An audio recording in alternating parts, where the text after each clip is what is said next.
Shame. Tout a commencé quand la gendarmerie royale du Canada est venue arrêter des manifestants. La GRC n'a aucune juridiction sur nous, dit ce chef héréditaire. Nous n'avons jamais cédé notre terre. Contrairement à ce qui s'est passé dans la majeure partie du Canada. À partir du 19e siècle jusqu'au début du 20e, tout le territoire à peu près du centre, on pourrait dire du milieu du Canada est couvert par des traités par lesquels les Britanniques et le gouvernement canadien ont obtenu la cession officielle des terres des Autochtones. Sur cette carte, on voit les traités signés par les Premières Nations. Rien, ou presque, en Colombie-Britannique, au Québec et dans les Maritimes.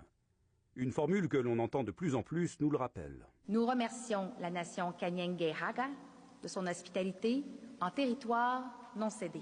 L'avantage, effectivement, je pense, des communautés, c'est que finalement, ils ont conservé leurs droits ancestraux. Donc on a vu la possibilité pour eux de négocier des traités, ce qu'on appelle les traités modernes.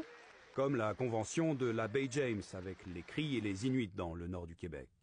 En Colombie-Britannique, les communautés se servent de leur statut pour mieux négocier ou s'opposer.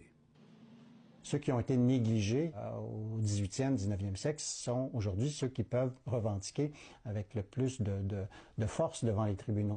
Mais deux formes de pouvoir s'opposent. D'un côté, les conseils de bande qui gèrent les réserves, ils ont dit oui majoritairement au projet de gazoduc.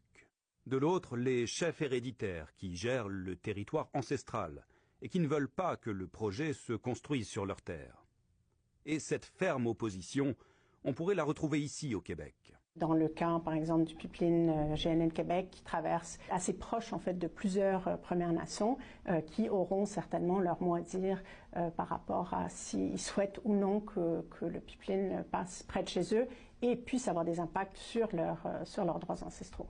Des chefs des Premières Nations rencontreront François Legault au printemps pour parler de leurs relations politiques. Ici Mathieu Prost, Radio-Canada, Montréal.